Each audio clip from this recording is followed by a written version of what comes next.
안녕하세요. 저는 서연입니다.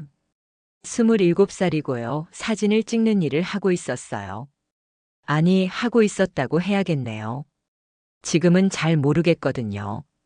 이 이야기를 어디서부터 시작해야 할지 참 애매한데, 그냥 그날 아침부터 말씀드릴게요. 그날도 평범한 화요일이었어요. 아침 7시 반쯤 일어나서 커피 한 잔 마시고 카메라 가방을 메고 나섰죠.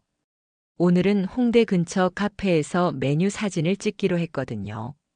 프리랜서라는 게 이런 거예요. 작은 일이라도 성실하게 해야 다음 일이 들어오니까. 지하철에서 음악을 들으면서 오늘 찍을 각도들을 머릿속으로 그려보고 있었어요. 빛이 어떻게 들어올지, 접시를 어떤 높이에서 잡을지, 그런 것들 말이에요. 카페 촬영은 생각보다 잘 풀렸어요. 사장님도 만족해 하시고 추가로 인테리어 사진도 몇 장 더 찍어달라고 하시더라고요. 기분이 좋아서 점심도 거기서 먹고 오후에는 집 근처 공원에서 개인 작업을 좀 하려고 했어요. 요즘 빛과 그림자를 주제로 한 시리즈를 준비하고 있었거든요. 뭔가 제대로 된 작품을 만들고 싶었어요. 단순한 상업 사진이 아니라 제 이야기가 담긴 그런 걸 말이에요. 횡단보도를 건너던 순간까지는 기억해요. 신호등이 초록색이었고 사람들이 평소처럼 걸어가고 있었어요. 저도 카메라를 목에 걸고 천천히 걸어가는데 갑자기 왼쪽에서 엄청난 소음이 들렸어요. 브레이크 소리인 것 같기도 하고 뭔가 부딪히는 소리인 것 같기도 하고. 그 다음은 정말 모르겠어요. 그냥 까만 화면이 되어버렸거든요. 깨어났을 때는 병원 응급실이었어요. 형광등이 너무 밝아서 눈이 부셨고 기계들이 삐삐 소리를 내고 있었어요. 소독약 냄새가 코를 찔렀고 어디선가 누군가가 울고 있는 소리가 들렸어요. 처음에는 꿈인 줄 알았어요. 이상한 꿈이구나 싶었거든요. 그런데 몸을 움직이려고 하는데 뭔가 이상했어요. 다리가 느껴지지 않았어요. 아니, 느껴지긴 하는데 제가 원하는 대로 움직여지지 않았어요. 엄마가 제 침대 옆에 앉아 있었어요. 얼굴이 퉁퉁 부어 있었고 눈이 빨갛게 충혈되어 있었어요. 저를 보더니 뭐라고 말하는 것 같은데 소리가 이상하게 들렸어요. 물속에 있는 것처럼 먹먹하고 멀게 들렸거든요. 간호사가 와서 제 팔에 뭔가를 찔렀고 의사가 와서 손전등으로 제 눈을 비추면서 뭔가를 확인했어요. 그때부터 사람들이 하나둘씩 왔어요. 현우도 왔고 지수도 왔어요. 모두 저를 보는 표정이 이상했어요. 슬픈 것 같기도 하고 무서워하는 것 같기도 하고. 저는 그냥 좀 다친 거라고 생각했거든요. 며칠 있으면 괜찮아질 거라고. 그런데 사람들 표정을 보니까 뭔가 심각한 일이 생긴 것 같았어요. 의사가 와서 말했어요. 교통사고였고 척추에 손상이 있을 가능성이 크다고. 지금 당장은 정확한 진단을 내릴 수 없지만 더 정밀한 검사가 필요하다고 했어요. 그 말을 듣는 순간 머릿속이 하얘졌어요. 척추 손상이라는 게 뭘 의미하는지 어렴풋이 알고 있었거든요. 그날 밤은 잠이 오지 않았어요. 천장을 보면서 계속 생각했어요. 아침에 일어나서 카메라를 메고 나섰던 일, 카페에서 사진을 찍던 일, 점심을 먹으면서 오후 계획을 세웠던 일들. 그 모든 게 다른 사람의 일인 것 같았어요.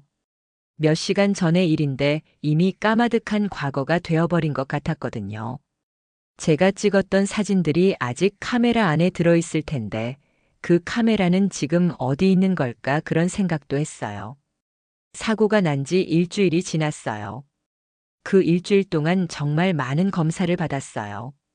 MRI도 찍고 CT도 찍고 의사 선생님들이 번갈아 가면서 와서 제 다리를 만지면서 느끼는지 물어보기도 했고요. 처음에는 그냥 일시적인 거라고 충격 때문에 그런 거라고 생각했어요. 시간이 지나면 괜찮아질 거라고 믿었거든요. 그런데 검사 결과가 나왔을 때 의사 선생님 표정을 보면서 뭔가 심각하다는 걸 느꼈어요. 엄마와 함께 진료실에 앉아 있는데 의사 선생님이 차트를 보면서 신중하게 말씀하시더라고요. 척추 손상이 생각보다 심각하고 하반신 마비 가능성이 크다고. 그 순간 엄마가 울기 시작했어요. 목을 놓고 우시더라고요. 저는 이상하게 울음이 나오지 않았어요. 그냥 멍하니 앉아 있었어요. 하반신 마비라는 말이 제 귀에 들어왔는데 그게 정확히 뭘 의미하는지 머리로는 알겠는데 가슴으로는 받아들여지지 않았어요. 의사 선생님이 계속 설명하셨어요. 재활 치료를 받으면 어느 정도는 회복할 수 있지만 완전한 회복은 어려울 것 같다고. 휠체어를 사용해야 할 가능성이 높다고 말씀하셨어요. 현우가 병원에 와서 그 얘기를 들었을 때 얼굴이 하얘졌어요. 제 손을 잡고 있었는데 손에서 힘이 빠지는 게 느껴졌어요. 뭐라고 말해야 할지 모르겠다는 표정으로 저를 바라보더라고요. 저도 뭐라고 말해야 할지 모르겠어서 그냥 조용히 있었어요. 괜찮다고 괜찮을 거라고 말하기에는 너무 큰일이었거든요. 병실 창문으로 보이는 풍경이 참 이상했어요. 사람들이 평소처럼 걸어 다니고 차들이 지나다니고 모든 게 평범하게 돌아가고 있었어요. 제 세상만 멈춰버린 것 같은데 바깥 세상은 아무 일 없다는 듯이 흘러가고 있었어요. 밤에 복도에서 휠체어가 지나가는 소리가 들릴 때마다 가슴이 철렁했어요. 저도 앞으로 저런 소리를 내며 다녀야 하는구나 싶어서요. 지수가 와서 얘기를 해줬어요. 사고 현장에 있던 사람들 말로는 신호 위반 차량이 갑자기 나타났다고 하더라고요. 저는 아무 잘못이 없었다고 그냥 운이 나빴던 거라고 말해줬어요. 그 말이 위로가 되어야 했는데 오히려 더 화가 났어요. 운이 나빠서 이렇게 됐다는 게 뭔가 너무 억울했거든요. 제가 뭘 잘못했길래 이런 일이 생겼나 싶었어요. 그날 밤에 혼자 있을 때 처음으로 울었어요. 소리 내지 않고 조용히 울었어요.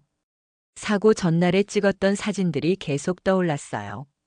공원에서 뛰어다니는 아이들을 찍은 사진, 계단을 뛰어 올라가는 사람들의 뒷모습, 자전거를 타고 지나가는 연인들. 그런 일상적인 움직임들이 이제는 제게 불가능한 일이 되어버렸다는 생각이 들었어요. 카메라 가방이 침대 옆 의자에 놓여 있었어요. 현우가 사고 현장에서 가져다 준 거였어요. 다행히 카메라는 크게 다치지 않았대요. 그 안에 제가 마지막으로 찍은 사진들이 들어있을 텐데 볼 용기가 나지 않았어요. 그 사진들을 보면 사고 전에 제가 떠오를 것 같았거든요. 아직 모든 걸 할 수 있었던, 어디든 갈 수 있었던 그때의 저 말이에요. 엄마가 밤늦게까지 병실에서 지켜줬어요. 제가 잠들 때까지 손을 잡아주면서 괜찮다고, 다 괜찮아질 거라고 계속 말해주셨어요. 그런데 엄마 목소리에서 불안함이 느껴졌어요. 저보다 더 무서워하고 계시는 것 같았거든요. 그럴 때마다 오히려 제가 엄마를 위로해야 하나 싶기도 했어요. 수연 선생님이라는 재활치료사를 만났는데 첫인상이 참 단호하더라고요. 동정하는 눈빛 같은 건 전혀 없이 그냥 담담하게 말씀하셨어요. 앞으로 할 일이 많다고 쉽지 않을 거지만 하나씩 해나가면 된다고 하시더라고요. 이상하게 그 말이 위로가 됐어요. 처음 재활치료실에 들어갔을 때는 좀 무서웠어요. 여러 가지 기구들이 있고 휠체어를 탄 사람들이 운동을 하고 있었어요. 저도 곧 저 사람들처럼 되는구나 싶었거든요. 수연 선생님이 저를 침대로 데려가서 간단한 검사를 하셨어요. 다리 감각이 어느 정도 남아있는지, 근육에 힘이 들어가는지 확인하시더라고요. 첫 번째 목표는 휠체어로 옮겨 타는 것이었어요. 침대에서 휠체어로, 휠체어에서 침대로 혼자 힘으로 옮겨 타는 거였거든요. 처음에는 정말 어려웠어요. 팔 힘만으로 몸 전체를 들어 올려야 하는데 생각보다 훨씬 힘들었어요. 몇 번 시도하다가 중간에 떨어질 뻔도 했고요. 그럴 때마다 수연 선생님이 받쳐주시면서 다시 시도해 보라고 하셨어요. 일주일 정도 지나서 드디어 혼자 힘으로 옮겨 탔어요. 그때 기분이 참 이상했어요. 이전 같으면 별것 아닌 일인데 그때는 정말 큰 성취감이 들더라고요. 수연 선생님이 잘했다고 해주시면서 작은 박수를 쳐주셨어요. 그런 작은 칭찬이 이렇게 기쁠 줄 몰랐어요. 그런데 좋은 날만 있는 건 아니었어요. 어떤 날은 몸이 말을 안 들었어요. 평소에 할 수 있었던 것들이 갑자기 안 되기도 하고 근육이 아파서 운동을 제대로 할 수 없는 날도 있었어요. 그럴 때마다 좌절감이 밀려왔어요. 이런 식으로 천천히 발전하다가는 언제 정상적인 생활을 할 수 있을까 싶었거든요. 밤에는 잠이 잘 오지 않았어요. 다리에서 이상한 감각이 올라오기도 했고 근육이 저절로 움직이기도 했어요. 의사 선생님 말로는 신경이 회복되면서 생기는 자연스러운 현상이라고 하시는데 밤마다 그런 게 반복되니까 잠을 제대로 잘 수가 없었어요. 낮에 재활치료 받느라 피곤한데 밤에 잠을 못 자니까 더 힘들었어요. 엄마는 매일 병원에 와서 재활치료 상황을 확인하셨어요. 수연 선생님과 대화하면서 앞으로 계획을 세우고 퇴원 후에는 어떤 준비를 해야 하는지 물어보시더라고요. 집에 경사로를 설치해야 하고 화장실도 개조해야 한다고 하시면서 벌써부터 걱정이 많으셨어요. 비 온 걸 생각하면서 한숨을 쉬시는 모습을 보면 제 마음도 무거워졌어요. 현우는 처음에는 자주 왔는데 시간이 지날수록 오는 횟수가 줄어들었어요. 와서도 뭘 말해야 할지 모르겠다는 표정이었어요. 저도 현우한테 뭘 기대해야 할지 모르겠었어요. 전처럼 데이트를 할 수 있는 것도 아니고 같이 여행을 갈 수 있는 것도 아니고 우리 관계가 어떻게 될지 생각하면 막막했어요.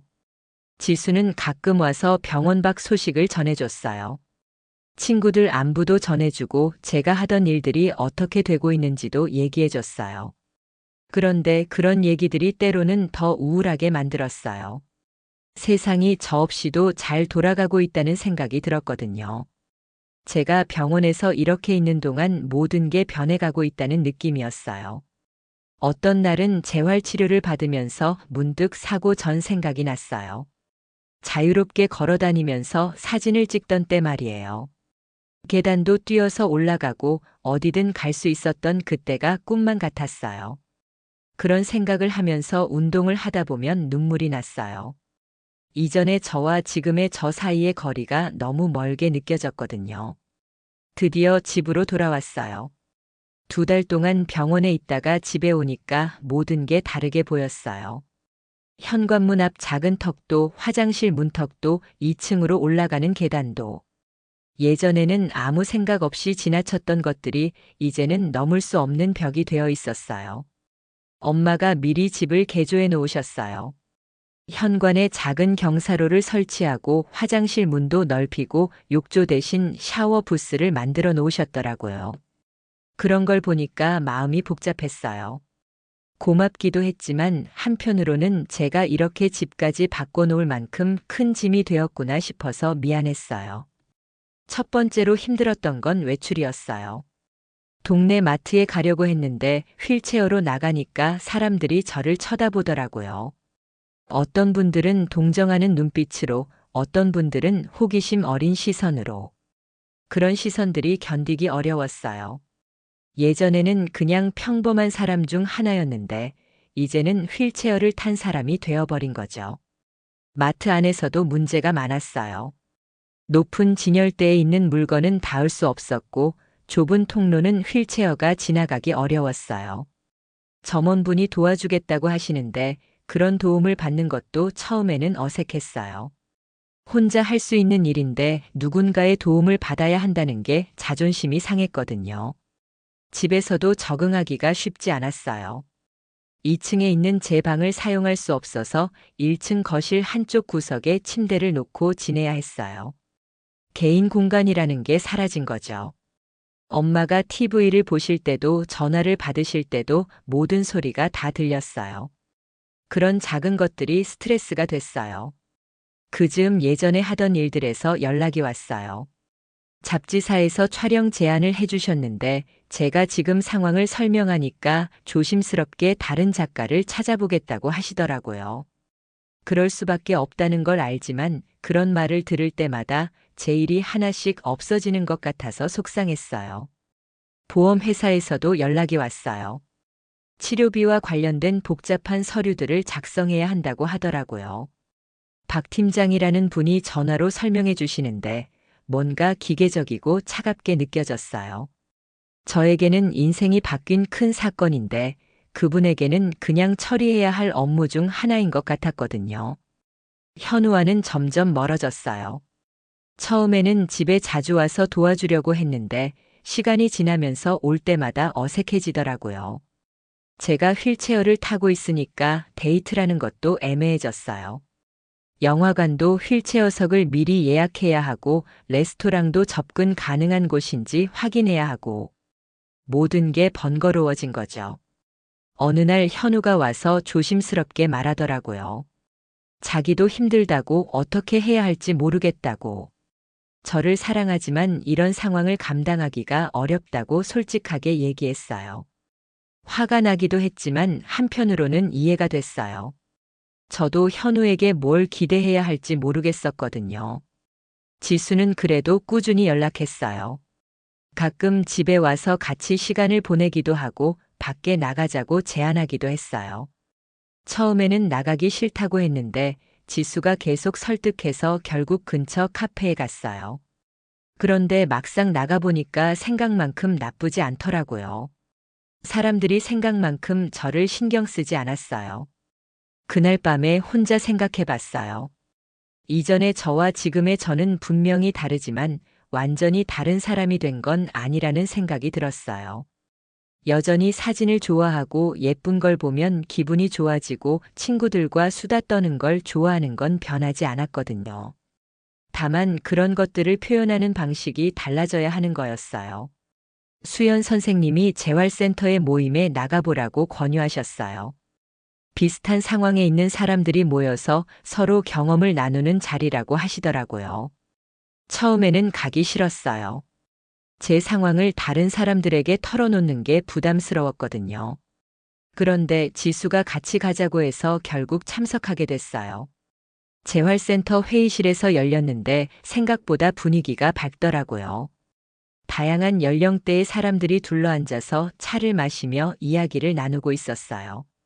저처럼 휠체어를 탄 사람들도 있었고 목발을 짚은 분도 계셨어요. 한 분이 제게 언제 사고를 당했는지 물어보셨어요. 조심스럽게 대답하니까 자기도 비슷한 시기에 사고를 당했다고 하시더라고요. 그분은 오토바이 사고였고 저는 교통사고였지만 겪는 어려움들은 비슷했어요. 보험 문제, 사람들 시선, 일상생활의 제약들 말이에요. 그날 처음으로 제 마음을 정말 이해해주는 사람들을 만났어요. 다른 사람들에게는 설명하기 어려웠던 감정들을 그분들은 말하지 않아도 알아주셨어요. 밤에 잠이 안 올 때의 답답함, 사람들 시선이 부담스러운 마음, 예전 자신과 지금 자신 사이의 괴리감 같은 것들 말이에요. 그 중에서 특히 인상 깊었던 분이 계셨어요. 30대 중반의 여성분이었는데 5년 전에 사고를 당하셨다고 하더라고요. 그분이 들려주신 이야기를 들으면서 희망을 느꼈어요. 처음에는 저처럼 절망적이었는데 시간이 지나면서 새로운 삶의 방식을 찾았다고 하시면서 지금은 온라인으로 디자인 일을 하고 계신다고 했어요. 수연 선생님이 저에게 적응된 카메라 장비에 대해서 얘기해 주셨어요. 휠체어에 앉은 상태에서도 사용할 수 있는 삼각대나 한 손으로도 조작 가능한 카메라 설정들이 있다고 하시더라고요. 처음에는 그런 보조 장비를 사용하는 게 패배 같은 느낌이 들었는데 다시 생각해 보니까 그냥 다른 도구일 뿐이라는 생각이 들었어요. 집에서도 조금씩 변화가 있었어요. 1층에서 지내는 것이 익숙해지기 시작했고 휠체어로 집 안에서 이동하는 것도 자연스러워졌어요. 엄마도 처음에는 저를 과보호하려고 하셨는데 제가 혼자 할 수 있는 일들이 늘어나면서 조금씩 안심하시는 것 같았어요. 지수와 함께 온라인 쇼핑을 하면서 휠체어용 가방이나 편리한 생활용품들을 찾아봤어요. 그런 걸 찾아보면서 이런 물건들이 이렇게 많이 있구나 싶었어요. 저만 이런 상황에 처한 게 아니라 많은 사람들이 비슷한 어려움을 겪고 있고 그래서 이런 제품들이 개발된 거겠죠. 어느 날 우연히 온라인에서 휠체어를 탄 사진작가의 작품을 보게 됐어요. 그분도 사고로 장애를 갖게 되셨는데 휠체어 높이에서만 볼 수 있는 독특한 앵글의 사진들을 찍고 계시더라고요. 그 사진들을 보면서 생각했어요. 제한이 있다고 해서 창작이 불가능한 건 아니구나. 오히려 다른 시각을 제공할 수도 있겠구나 하는 생각이 들었어요. 재활센터 모임에서 만난 한 분이 저에게 블로그를 써보라고 권유하셨어요. 자신의 경험을 기록하는 것도 의미 있고 비슷한 상황에 처한 다른 사람들에게 도움이 될 수도 있다고 하시더라고요. 처음에는 제가 뭘 쓸 수 있을까 싶었는데 생각해 보니까 이런 경험을 하면서 느낀 것들이 꽤 많았어요. 현우와는 결국 이별하기로 했어요. 서로에게 솔직해지자고 얘기했는데 둘 다 지금 상황에서는 예전 같은 관계를 유지하기 어렵다는 걸 인정했어요. 슬프기도 했지만 한편으로는 홀가분했어요. 서로에게 부담을 주지 않아도 되는 거니까요. 보험회사와의 본격적인 싸움이 시작됐어요. 박 팀장에게서 전화가 와서 치료비 일부를 인정할 수 없다고 하더라고요. 재활치료 중 일부는 꼭 필요한 치료가 아니라는 판단이라고 하시면서 서류를 다시 제출하라고 하셨어요. 그날 정말 화가 났어요. 제가 매일 아파하면서 받는 치료를 그분들은 필요 없다고 판단하시는 거잖아요. 의사 선생님이 처방해 주신 치료인데 보험회사에서 임의로 판단한다는 게 말이 안 된다고 생각했어요. 엄마와 함께 보험회사에 항해 전화를 했지만 정해진 기준이 있다는 말만 반복하시더라고요.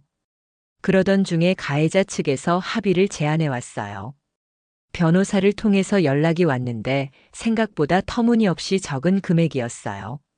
앞으로 평생 겪어야 할 불편함과 경제적 손실을 생각하면 말도 안 되는 액수였거든요. 그런데 상대방 변호사는 이게 적정한 수준이라고 하면서 소송을 하면 더 오래 걸리고 결과도 확실하지 않다고 하더라고요. 법률 상담을 받으러 갔어요. 변호사 선생님 말씀으로는 충분히 소송할 만하다고 하시더라고요. 다만 시간이 오래 걸리고 정신적으로도 힘들 거라고 하시면서 신중하게 결정하라고 조언해 주셨어요. 그때까지는 그냥 참고 지나가려고 했는데 상대방의 무성의한 태도를 보니까 제대로 맞서야겠다는 생각이 들었어요. 그 즈음 현우가 완전히 연락을 끊었어요. 마지막으로 온 날 제게 미안하다고 자기는 이런 상황을 감당할 자신이 없다고 솔직하게 말했어요. 화가 나기도 했지만 한편으로는 시원했어요. 애매하게 계속 이어가는 것보다는 나았거든요. 그때부터 본격적으로 법적 대응을 준비했어요.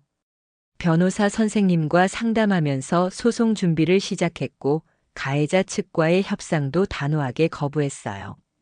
제 인생이 이렇게 바뀌었는데 그에 대한 책임을 제대로 져야 한다고 생각했거든요. 그 과정에서 정말 화가 많이 났어요. 가해자는 사과 한 번 제대로 하지 않으면서 변호사를 통해서만 연락해왔고 보험회사는 계속 트집을 잡으면서 지급을 미뤘어요. 제가 겪고 있는 고통은 아무도 이해하려 하지 않으면서 서류와 절차만 중요하게 생각하는 것 같았어요. 어느 날 정말 참을 수 없어서 박 팀장에게 전화해서 화를 냈어요. 제가 지금 어떤 상황인지 아시냐고 매일매일이 얼마나 힘든지 알기나 하냐고 소리쳤어요. 그랬더니 그분은 감정적으로 대응하지 말고 서류로만 처리하자고 하시더라고요. 그 말을 듣는 순간 정말 허무했어요. 그때 결심했어요. 제 이야기를 직접 써서 알리겠다고. 블로그를 만들어서 제가 겪은 일들을 차근차근 기록하기 시작했어요. 사고 당일부터 지금까지의 과정을, 제도의 문제점들을, 사람들의 무관심을 솔직하게 썼어요. 사고가 난 지 6개월이 지났어요. 지금은 집에서 안정적으로 생활하고 있고 작은 일들이지만 다시 사진 일을 시작했어요. 완전히 예전과 같지는 않지만 제 나름의 방식을 찾아가고 있어요. 수연 선생님이 소개해 주신 적응 장비들이 큰 도움이 됐어요. 휠체어 높이에 맞는 삼각대를 사용하니까 앉은 상태에서도 안정적으로 사진을 찍을 수 있었어요. 처음에는 앵글이 제한적이라고 생각했는데 오히려 새로운 시각을 발견하게 됐어요. 아이들 눈높이에서 보는 세상 휠체어에서만 볼 수 있는 독특한 구도들 말이에요. 온라인으로 사진을 판매하는 사이트에 제 작품들을 올리기 시작했어요. 직접 현장에 나가서 촬영하는 데는 제약이 있지만 집 근처나 접근 가능한 장소에서 찍은 사진들로도 충분히 작품 활동을 할 수 있다는 걸 깨달았어요. 몇 장 팔리기도 했고 구매하신 분들이 좋은 평을 남겨주시기도 했어요. 블로그도 생각보다 반응이 좋았어요. 비슷한 상황에 처한 분들이 댓글을 남겨주시면서 힘이 된다고, 도움이 된다고 말씀해 주셨어요. 처음에는 제 이야기를 남에게 보여주는 게 부끄러웠는데 시간이 지나면서 이런 경험 공유가 의미 있는 일이라는 생각이 들었어요. 엄마와의 관계도 조금씩 정리됐어요. 처음에는 저를 과보호하려고 하셨는데 제가 혼자 할 수 있는 일들이 늘어나면서 조금씩 믿어주시기 시작했어요. 가끔 마찰이 있기도 하지만 서로의 역할을 새롭게 찾아가고 있는 것 같아요. 엄마도 저 때문에 포기했던 일들을 다시 시작하셨어요. 지수는 여전히 가장 든든한 친구예요. 제가 힘들 때마다 와서 얘기를 들어주고 새로운 시도를 할 때마다 응원해줘요. 가끔 농담으로 제가 휠체어를 타니까 키가 작아져서 귀여워졌다고 놀리기도 해요. 그런 농담이 오히려 편해요. 동정하지 않고 예전처럼 자연스럽게 대해주니까요. 법적 문제는 아직 진행 중이에요. 쉽지 않은 싸움이지만 포기하지 않으려고 해요. 제가 겪은 일이 다른 사람들에게도 일어날 수 있는 일이고 그때 조금이라도 더 나은 보상과 치료를 받을 수 있도록 길을 만들어 놓고 싶어요. 요즘은 새로운 목표가 생겼어요. 장애를 주제로 한 사진 시리즈를 준비하고 있거든요. 휠체어를 탄 사람들의 일상, 그들이 마주하는 장벽들, 그럼에도 불구하고 살아가는 모습들을 담고 싶어요. 제가 직접 겪어봤기 때문에 더 진솔하게 표현할 수 있을 것 같아요. 가끔 사고 전에 찍었던 사진들을 봐요. 그때는 왜 그렇게 급하게 살았나 싶어요. 항상 뭔가에 쫓기듯이 바쁘게 살았던 것 같거든요. 지금은 시간이 많이 느려졌어요. 하루하루를 차근차근 살아가게 됐어요. 그게 나쁘지만은 않다는 생각이 들어요. 완전히 회복된 건 아니에요. 여전히 힘든 날들이 있고 가끔은 예전으로 돌아가고 싶다는 생각도 해요. 그래도 이제는 이런 삶도 제 삶이라는 걸 받아들이게 됐어요. 다르지만 의미 있는 제 나름의 삶말이에요. 앞으로도 계속 그런 마음으로 살아가려고 해요.